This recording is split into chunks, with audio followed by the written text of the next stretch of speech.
Let's settle a Java classic. String, StringBuilder, StringBuffer. Why does one job need 3 classes? The answer runs through immutability. Why string can never change. The string pool, where literals live, and one performance trap every Java developer hits at least once. String concatenation in a loop. Small topic, but it's asked constantly because it tests whether you understand what the JVM does underneath your code. Let's go under. Definition first. String is immutable text. Its characters can never change. StringBuilder is the mutable buffer you use to build strings efficiently. And StringBuffer is its older synchronized sibling, thread-safe but slower. String's immutability is exactly what makes the string pool possible. Shared literals are only safe because nobody can change them. Foundation 1. String is immutable.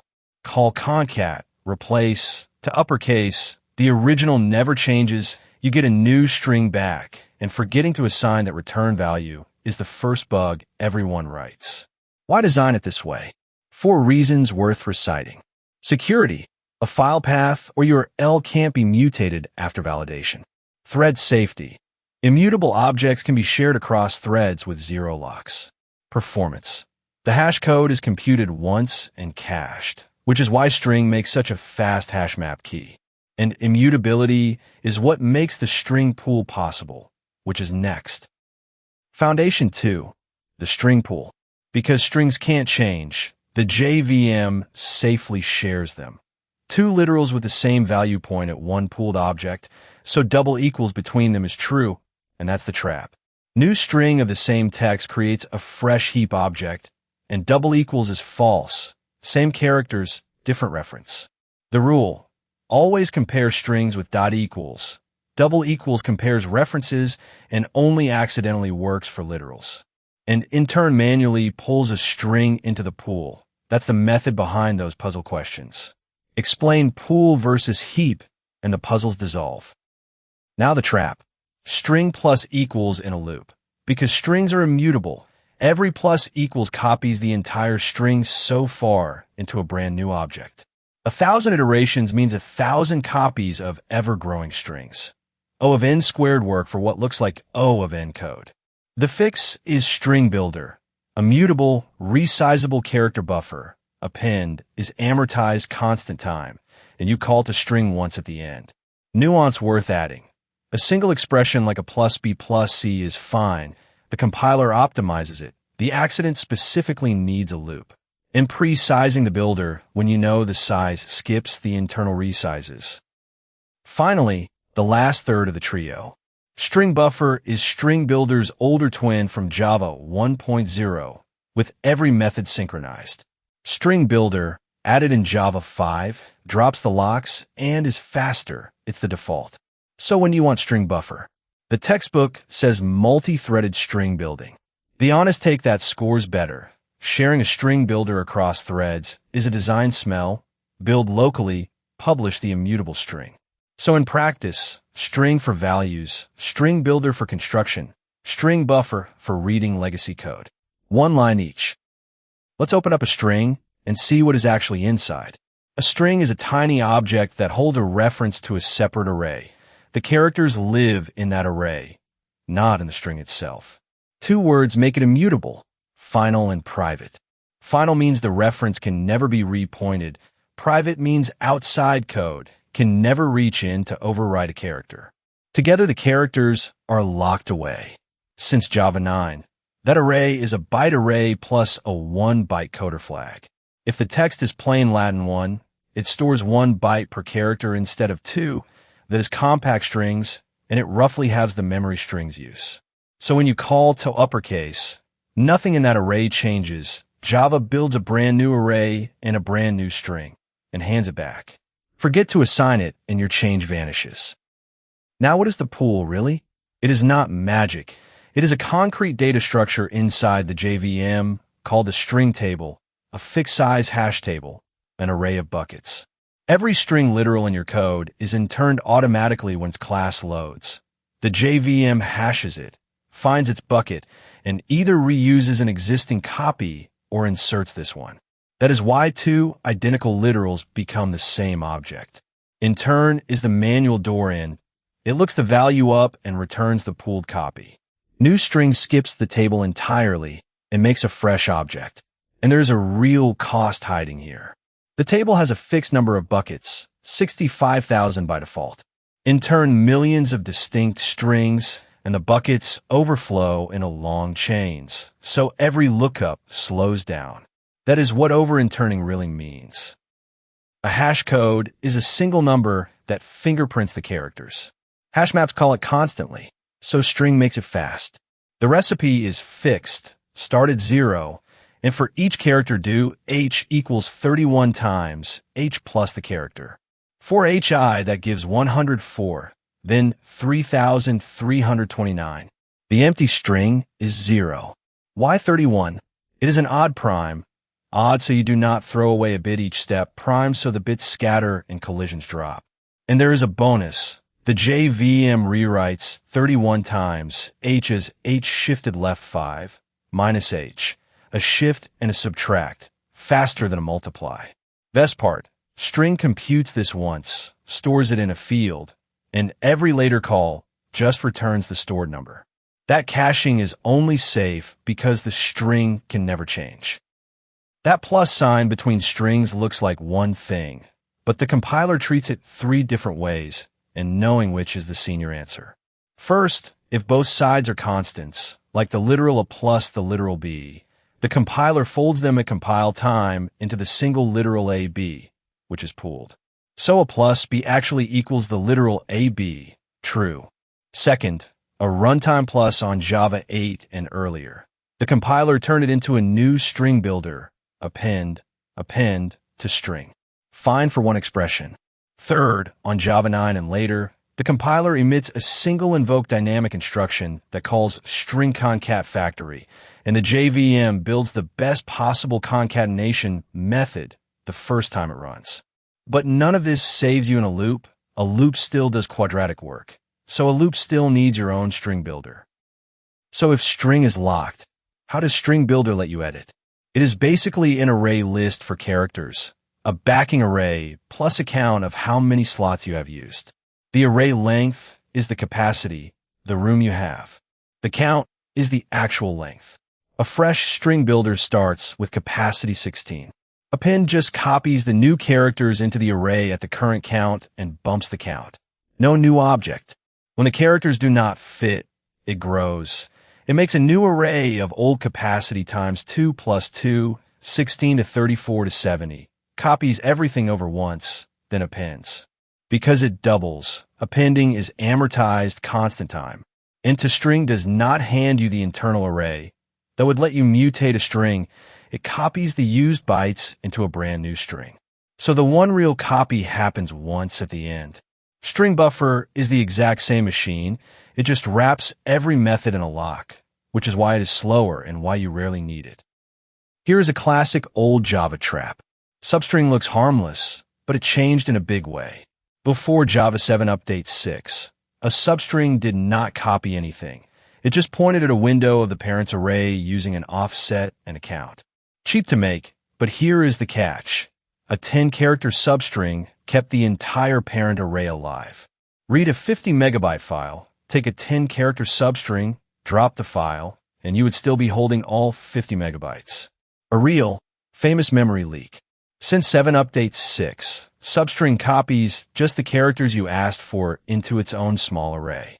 It costs a little more to create, but the parent can finally be garbage collected. So on any modern Java, substring is safe. 2 everyday methods, and both just walk the characters. Equals asks, same content. It funnels through cheap checks first. Are they literally the same object? Not a string at all. Different length? Any of those answers it instantly. Only if all 3 pass does it compare character by character. That length check up front is why comparing strings of different sizes is basically free. Compare to asks, which comes first in the dictionary. It scans to the first character that differs and returns the difference between those 2 characters.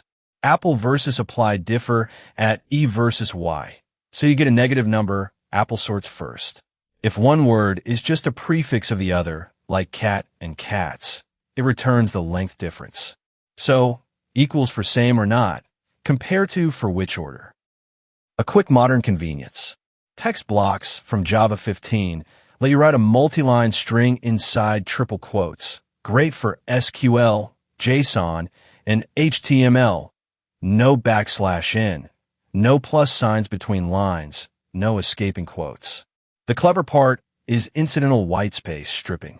The compiler looks at all the lines, finds the one with the least indentation, and removes that shared left margin from every line, plus trailing spaces. So you can indent the block to line up with your code, and that indentation does not leak into the string. And underneath, it is nothing new, just an ordinary immutable string, pooled like any literal. Alongside it came handy methods. Strip, which is like trim but Unicode aware, isBlank, repeat, lines, and formatted. Last one, and it fools senior engineers too. A Java char is not a character. It is a 16-bit UTF-16 code unit. 2 takeaways. First, encoding. Get bytes with no argument uses the platform default char set, so the same code makes different bytes on different machines, a portability trap. Always pass a char set, like standard char sets, .utf-8, and do the same when you build a string from bytes. Second, surrogate pairs. Characters above U plus FFFF, like emoji, do not fit in 16 bits, so Java stores them as 2 chars, a high surrogate and a low surrogate. That means the length of a single emoji string is 2, not 1. Char@ gives you half a character, meaningless on its own. To do it right, use CodePoint@ for the whole character and CodePoint_count for the real count. Think of a char as a syllable and a code point as the whole word. Literals are pooled and shared. New string bypasses the pool, in turn, returns the pooled reference. Since Java 7 the pool is in the heap, so it's GC managed. Now the mistakes to avoid, straight from the field. Beginner comparing with equals equals, use.equals, expecting s.concat to change s. Intermediate plus equals and loops, StringBuffer to be safe, locking cause for nothing. Advanced new string, literal, bypasses pool, mass in turn, without measuring. Interview questions on this, rapid fire. Why is string immutable? Thread safety, cached hashCode, security enables the pool. Builder versus buffer? Same API. Buffer is synchronized, only for cross-thread building. A plus B gleich up. True. Compile time constant folding lands it in the pool. Where does the pool live? In the heap since Java 7, perm gen before, GC eligible. And what most tutorials never tell you. The compiler folds constants. A plus B is pooled up, but runtime concatenation isn't pooled. Equals differs. Java 9 plus compact strings store Latin. One text at 1 byte / char internally. Memory have invisibly. Let's slow down and really build this up from scratch, one piece at a time. Order matters in the answer. Pooling requires immutability, the causal root, and caching / thread safety / security ride on it. Because Java said so is the weak answer. Because the pool can't be safe otherwise is the strong one. Trace the arrows on screen slowly. That single picture is the whole idea in one glance. Let's slow down and really build this up from scratch, one piece at a time. The equals trap is the most consequential string gotcha. Literals share a pool copy. Equals true, but any runtime build string is a distinct object. Equals false. Test pass with literals and prod fails with real input. Always compare content with .equals. Trace the arrows on screen slowly. That single picture is the whole idea in one glance. Now the part candidates ask for most, what real companies actually probe on this topic, based on public interview reports, not official statements. Amazon Flipkart class reported, near universal, why is string immutable? The 4 ordered reasons, and the equals versus equals pool trap, StringBuilder versus buffer. Oracle reported compact strings, pool location, permgen, then heap, substring history, intern mechanics, the deep memory questions. Fintech security adjacent, reported passwords in char, not string, and why, lingering in memory, can't zero. Google Meta reported the O in superscript 2 concat as a hidden perf bug question inside a larger coding problem. Spotting it is the signal. Here is how the same answer is graded, from weak to excellent, so you know exactly what an interviewer is listening for. Question: why is string immutable? Why asked? A fundamentals calibration. Weak, for security. Good, pool plus cached hash plus thread safe. Excellent. The 4 reasons, ordered. Pooling requires it, causal root, hash caching and thread safety and security follow. Add the O in superscript 2, concat consequence and compact strings for memory. Impress, which is also why string is the ideal hash map key. The hash is computed once and cached. Red flag, because Java made it final. Question: A == B for 2 strings, true or false? Weak, guesses. Good, depends, literal share the pool, true, new string is a fresh object, false. Excellent, plus the test pass prod fails trap, dot equals, for content, intern, and compile time constant folding. Red flag, claims == compares content. Question: StringBuilder versus StringBuffer? Excellent, same API. Builder unsynchronized plus fast. The default, buffer synchronized plus legacy. Only if the buffer is genuinely shared across threads, which it almost never is. External coordination is cleaner. Mention the O in superscript 2, loop trap both fix. Your cheat sheet. String equals immutable. Every edit equals new object. Literals pooled and shared. Equals identity. That equals contents, intern, pooled ref. Loops to StringBuilder, buffer only when threads share the builder. And the memory trick, string equals stone, carved once. Builder equals whiteboard, buffer equals whiteboard with a lock. Quick check. You concatenate in a loop with plus equals. What's wrong? Every plus equals creates a brand new string because strings are immutable. That's quadratic garbage. The fix is a StringBuilder, append in the loop, and 1-2 string at the end. Quick favor, if this is useful, subscribe and turn on the bell, new videos and daily updates, every 1-0 to deep. Now to recap. Let's lock it in. String is immutable, giving security, free thread safety, a cached hash code, and the string pool. Literals share pooled objects, new string makes heap copies. So always compare with dot equals. Plus in a loop is an O of n squared accident.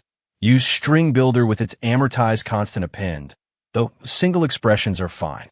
And StringBuffer is the legacy synchronized twin. The honest answer is to build locally and share the immutable result.